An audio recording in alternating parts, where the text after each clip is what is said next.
Good morning, Sissi and Angelina.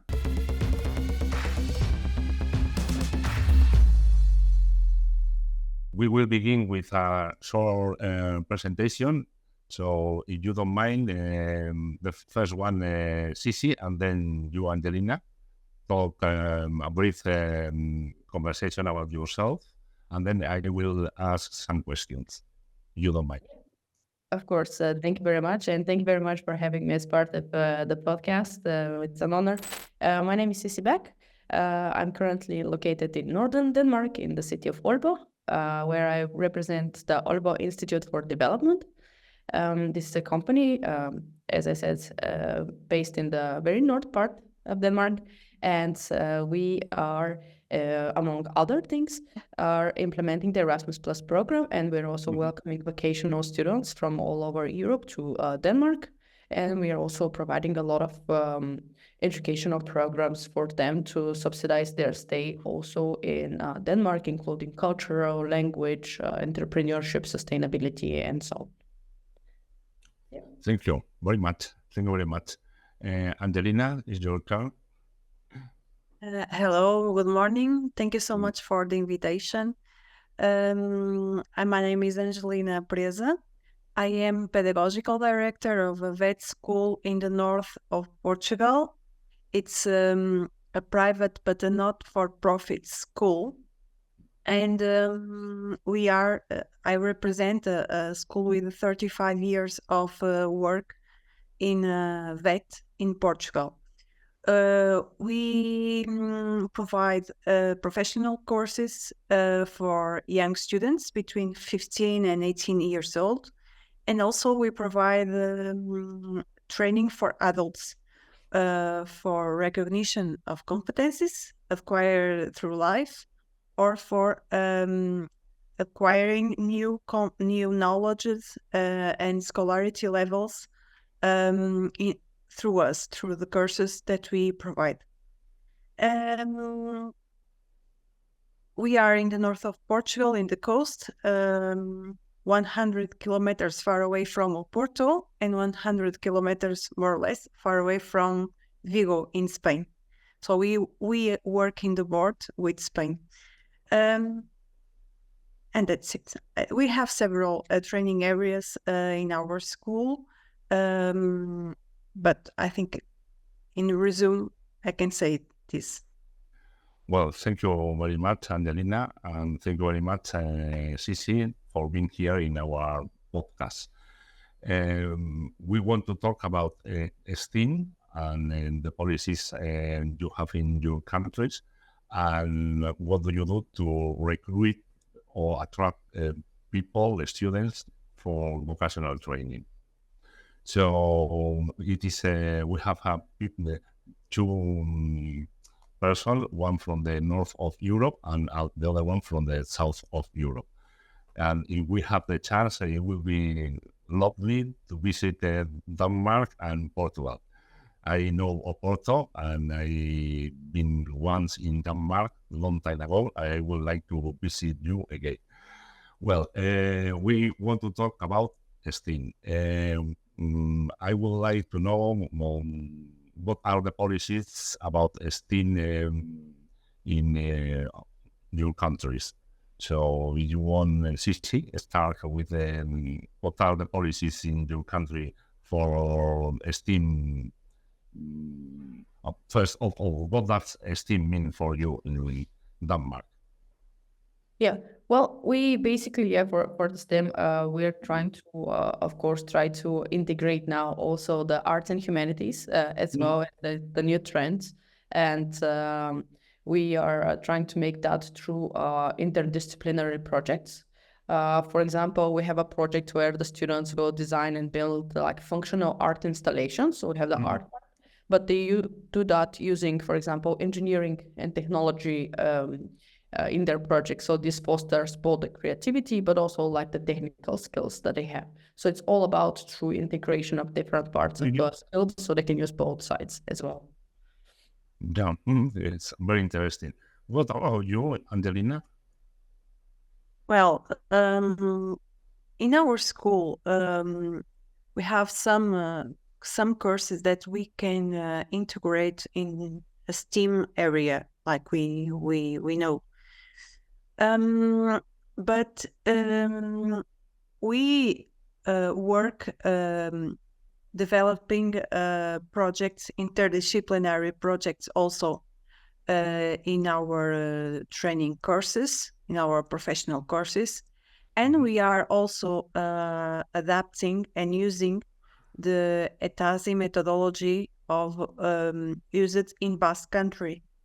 We, through Erasmus program, I had the possibility to learn about ETASI, and I studied this in my PhD course, and I'm adapting the methodology, the model in our courses, and this gave us some advantages and some possibilities to develop more the collaboration between teachers and between disciplines, and to provide to the students learning environments more real, and also with where they can use, for example, the knowledge they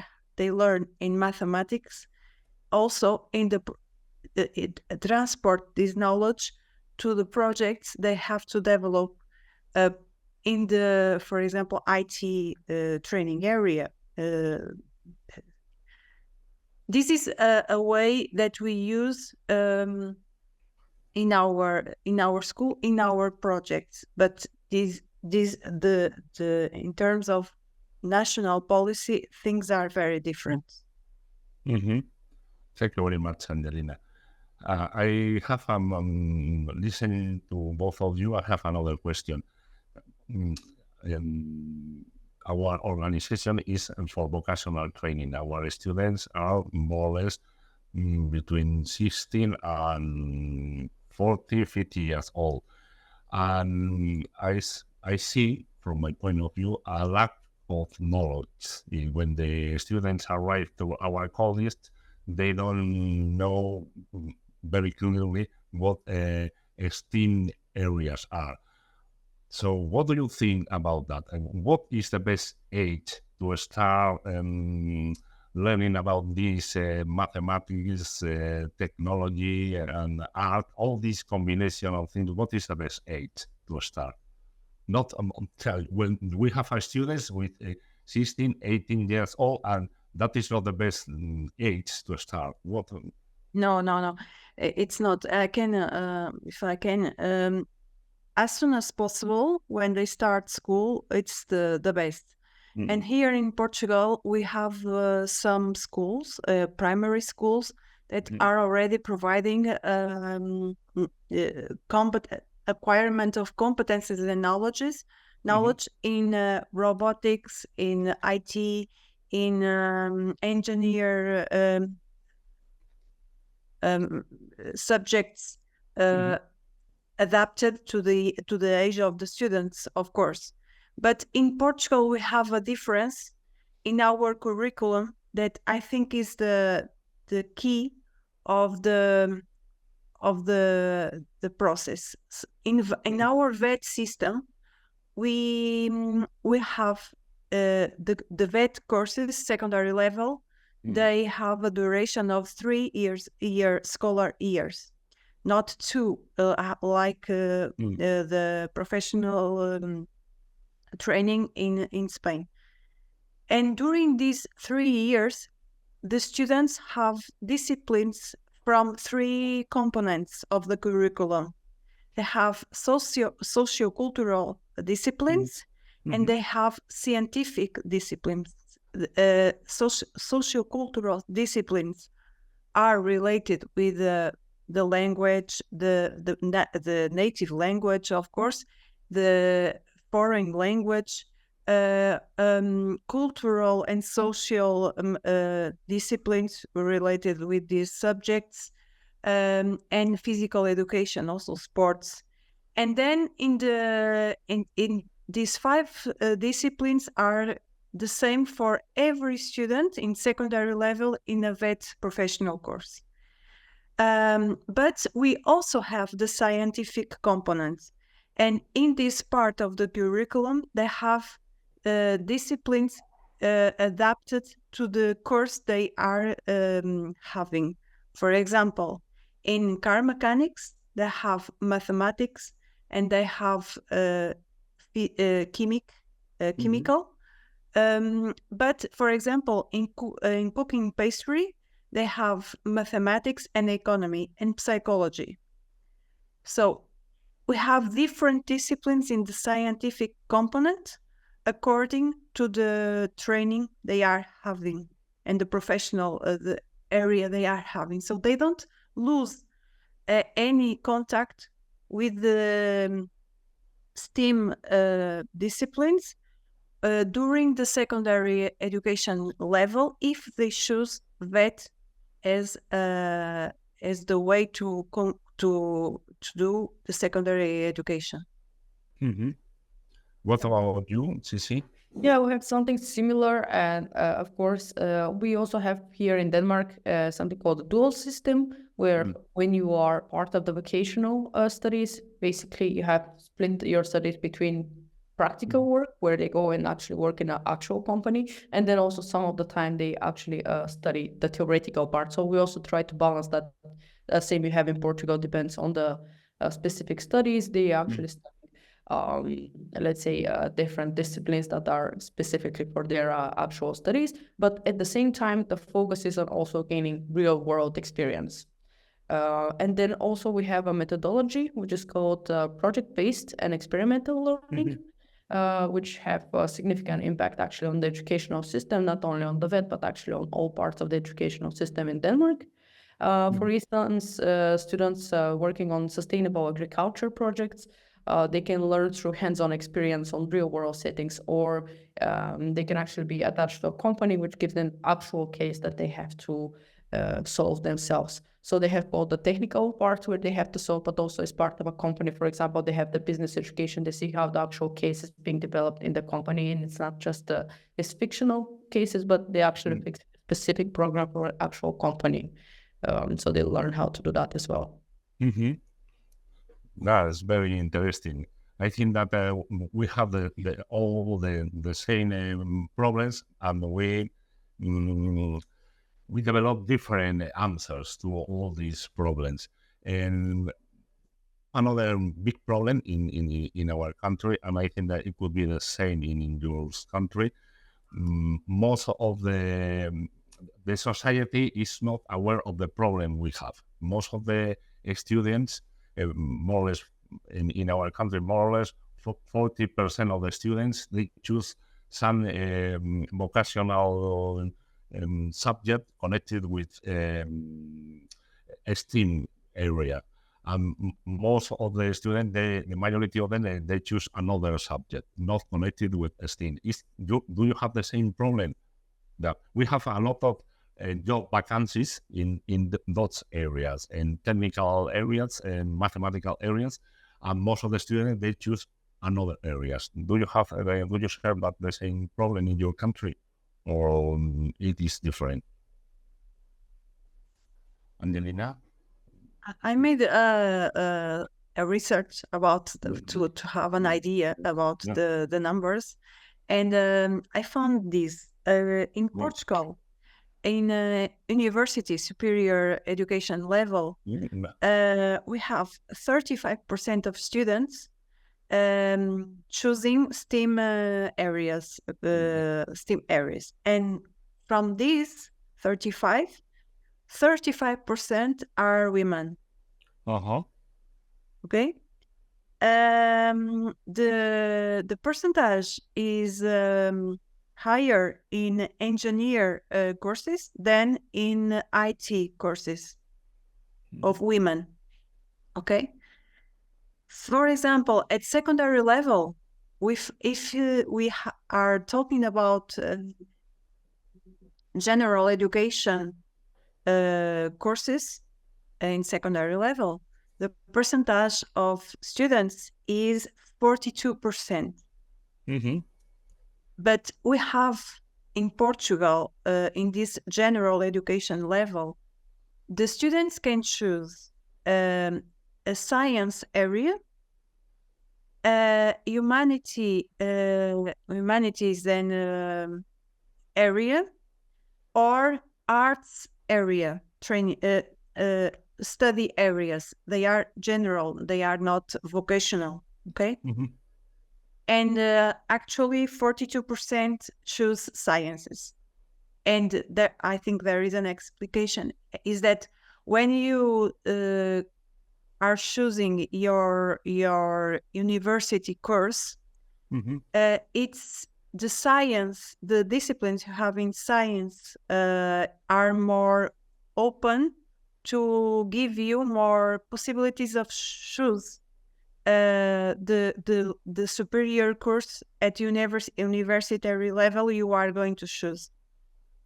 But in VET courses, secondary level, in VET, we only have 30% of students choosing courses related with STEM areas. And it's not so attractive. It's not. Thank you. I think that we share the same problem. What about your country, Sissi? To some extent the same, to some extent not really. We see a bit different trend in demographics in the classrooms. We see that it's more and more diverse. First of all, quite a lot of international students, and also the gender equality between girls and boys in the schools is more or less the same. We have students choosing the science technological, for example, in the high school level and the VET level. We have around 45% of the students actually choosing the scientific or technological pathways. And I think this is driven by the demand of skilled workers in Denmark, because we have a big gap of not enough engineers and technical people in Denmark. And a lot of them actually are attracted to STEM studies because they're very much attractive, these dynamic career opportunities related to that, especially to work on these innovative projects, which is one of the biggest industries in Denmark. We have robotics, and they can also partner, of course, with the bigger companies. For example, as Novo Nordisk, we have this biotechnologies which are now leading in Denmark, and the medical or the pharmaceutical sector. As of women, for example, in the vocational STEM, when we talk about it, we have around also 35%, which I think is similar to Portugal. But we see that with a lot of initiatives are made, like mentorships, programs for women in tech, just to encourage more participation of women in this. And then in university, we have around 40%. That's a bit better when you go on the level, which is, again, a bit better than the VET level. But there's businesses that are looking for skills in such as like data analytics, AI, sustainable technologies, biotechnology specifically, as I mentioned, Novo Nordisk. We have heavily focused also on biotechnologies and innovations. So we can see that students are motivated to work in those like kind of new innovative technologies. So there's no lack of interest there. Well, as far as I know, but we do a lot of things in our schools, in our country, but I see there is another problem. We don't know how to sell what we do, how to promote or how to disseminate all the things we do. Some of them we do at the school, and others around the community, but then we are not, we lack of knowledge how to disseminate all the things we do to share with the community. Sometimes we are doing these podcasts. We try to talk to the media, but they forget about us. Do you have the same problem when you want to disseminate the things you do at your school or the country? Angelina? Yes, we try to use all the channels that social media channels that we have nowadays. But I know it's a difficulty that I think almost all the schools have in generality in all countries, because education is a subject that is not so attractive for all the society. So it is sometimes it's difficult. In terms of strategies, for example, that secondary schools use here in Portugal, for example, they have science clubs, for example, which integrate some students of the school, the ones who want to go to that kind of clubs. They promote some robotic competitions, IT competitions, mathematical Olympics. It's a very popular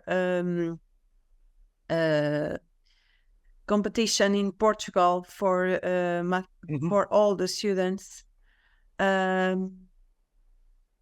We have young scientists competitions, science days that are organized in the schools, study visits to companies, to labs, to universities. We have, for example, universities here in Portugal. In summer, they have specific weeks with programs to receive secondary level students in order to show them what the students at the university level do in some STEM courses. But I think the students also have the idea, students and families also have the idea that everything which is related with STEM and STEM disciplines are things very complicated, very difficult, which require a lot of study, a lot of competencies, a lot of intelligence, skills that some of them they don't do enough effort to try and to choose this type of courses. Interesting. Yeah, in Denmark, I can tell like we have quite a few initiatives and how that, of course, schools would use their own social media channels, but a lot of schools and organizations actually opt out for external help of marketing agencies, for example, who can make like this very attractive, like cool videos or just engaging more, to speak actually to the students directly, just to make it more interesting. We have also for example, networks for connecting the vocational schools, especially with companies. In Denmark, there is a strong connection, this network between the companies and the schools, and through such initiatives, actually, because let's say, for example, the students are interested to pursue career within those schools, within those companies, they know that this school has a collaboration with the company, so it's kind of like a way in. So they use quite a lot this strategy. We also have a lot of extracurricular programs, some of the ones that you have mentioned as well. We offer like activities such as coding clubs, hackathons, science fairs. We have this annual hackathons for students in programming and problem solving, robotics as well. Another strategy is that there is a usage a lot of public-private collaborations. For example, between schools and bigger companies like Lego, the Danish company, which offers resource and expertise, and also students are more interested and attracted, to those bigger company names, especially because it's a potential career development from their side. They're also trying to promote the entrepreneurship spirit. That's very important because a lot of them have their ideas on their own and maybe want to go and pursue that. So we have entrepreneurship courses and innovation labs, for example, where the students can develop their own projects and business ideas, and they're of course supported by the school and the business community or mentors from those companies as well. So anything that can make it a bit more interesting and attractive, basically very, very practical, like focuses very much on the practical and the career development. Have the skills, where does this bring me? So they have to see kind of the path in front of them as well. Well, I think that we have more or less the same solution, not all together, but we have the same solutions from our point of view. And another thing that listen to you come to me is that the companies, do you think, are they doing something to see that they will have a problem with workforce in the future? So what are they doing to make all these careers more attractive for the next generations? Do you have any? I know that in our school, our politicians, they are doing a lot of things.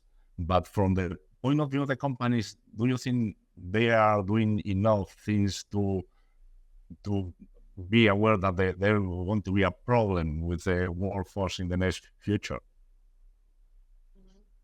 Well, in Portugal, I think companies are working together more with universities. But I think it's not a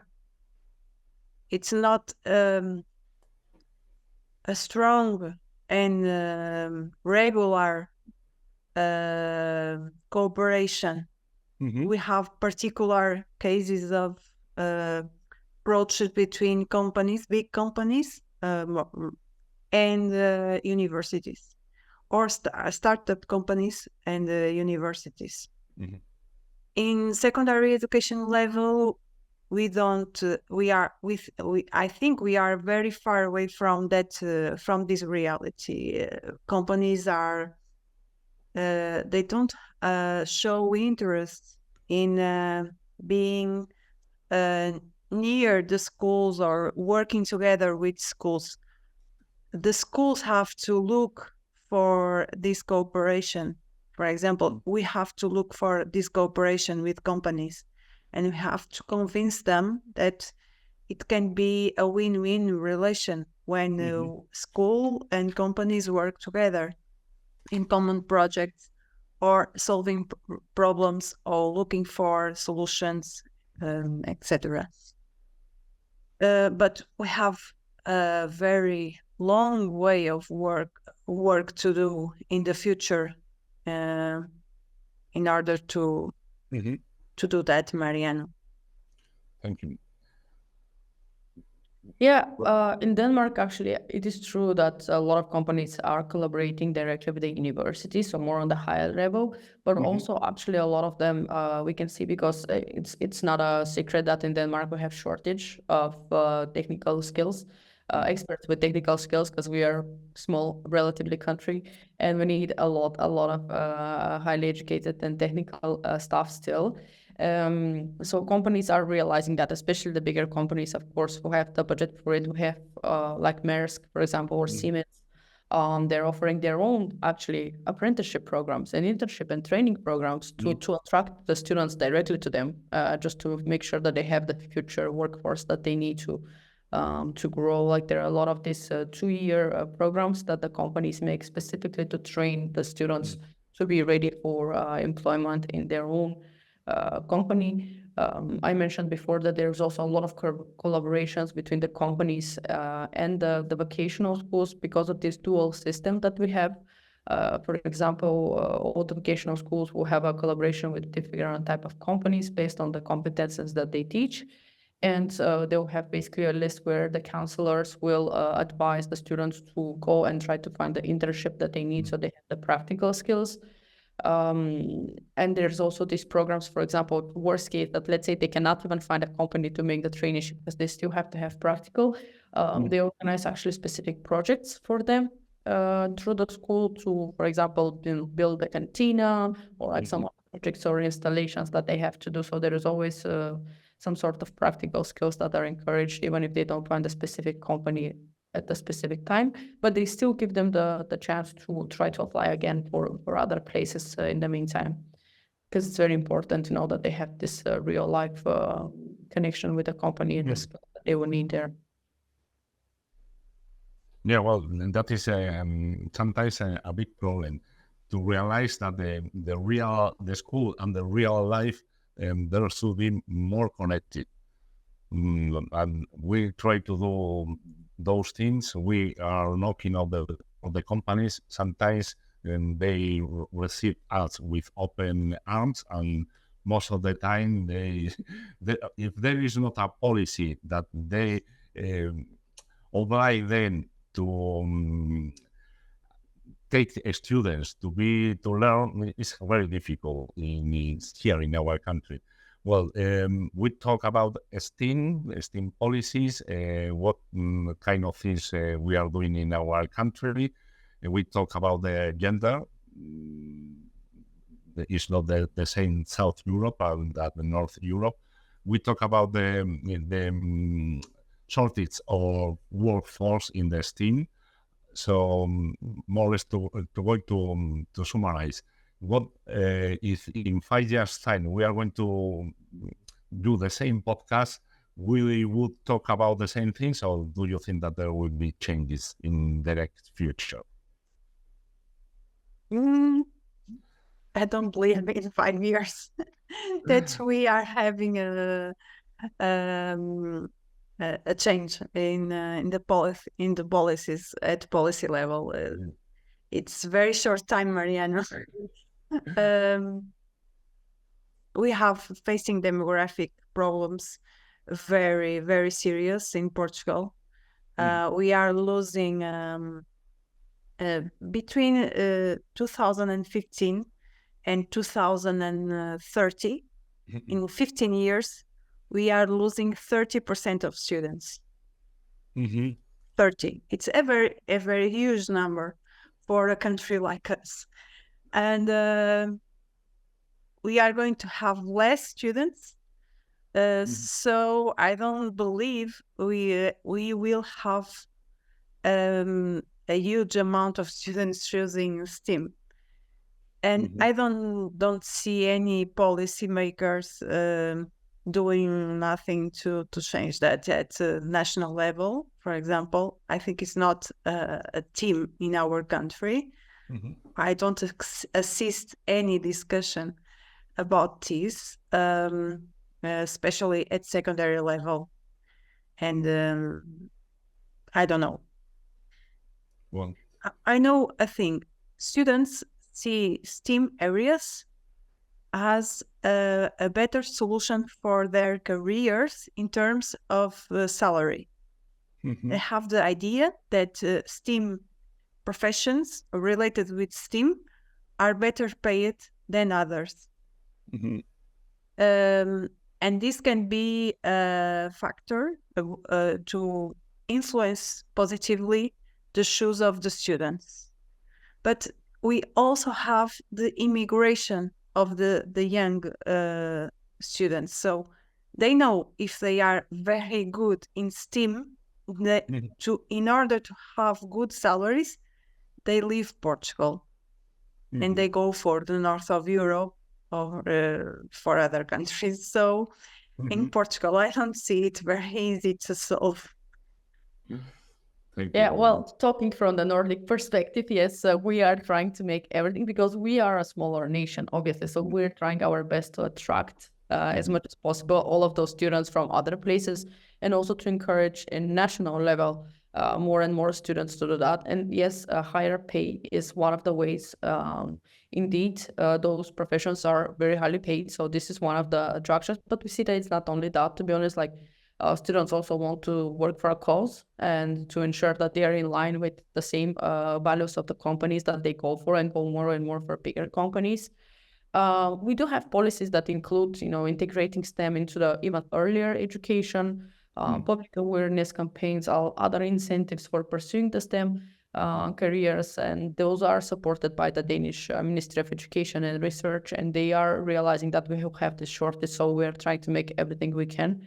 Denmark promotes a lot the STEM through government initiatives. We have the Technology Pact, which basically aims at increasing the students in STEM skills and the workforce that we will need, in the future, with different grants for STEM education programs. But I also think, because as Angelina was mentioning, that it takes a bit more time, on educational and policy level to see the change. So that's why I think the private sector will play a big role, because their change is faster. So I think that a lot of the companies will have a big percentage of this change will come through them, because they can stimulate very much the students with the different programs that they have, with of course the amount of salaries, but also the different innovative solutions that they are making. So students are actually interested in following those as well. So I think it should come both from the public and the private sector at the same time to kind of ensure that we don't have this big gap in our workforce in the next 5 years. Well, I think I learned a lot from you both. And I think that in 5 years' time, if we haven't got another podcast, I will try to visit you both to have my own opinion. And before saying goodbye, you want to say something for our public, and it will be delightful. Well, I would like to thank you another time for the opportunity, and invite you and every school in Basque Country to visit us whenever you want. And maybe we can also, I'm having the idea, it would be interesting if we could construct an Erasmus project, for example, a K2 action, in order to work this STEM problem. It would be a good and interesting idea. We have different, we have some problems that are the same. We already mentioned that, but we have some strategies that we could learn one from each other, from the others, and maybe it could accelerate something in our national problems, maybe. Well, Yeah, it sounds like a great idea. We're definitely in more ideas like that. Of course, both you and Angelina and Mariano are more than welcome to also come to the north. Get some cold, because I know that now where both of you are, it's quite warm, and we have 8 degrees today here, so it's very, very cold. But yeah, joke aside, yes, of course, I think also it's a very good idea just nationally to try to see how we can tackle this issue, because just not looking into it will not make it disappear. We have to maybe join forces. I think that's a very good idea, because we can see that this is a trend that it's all over Europe, basically. So if we can find other solutions, how to make this sector more attractive for students, so we don't have these big gaps in the workforce that we need and the skills for the students, that will be a great idea. And just to see how we can also promote it and what we can do to improve, and maybe learn different solutions for it. Well, it was a real pleasure, and I'm looking forward to hearing from you in the next future. Bye-bye.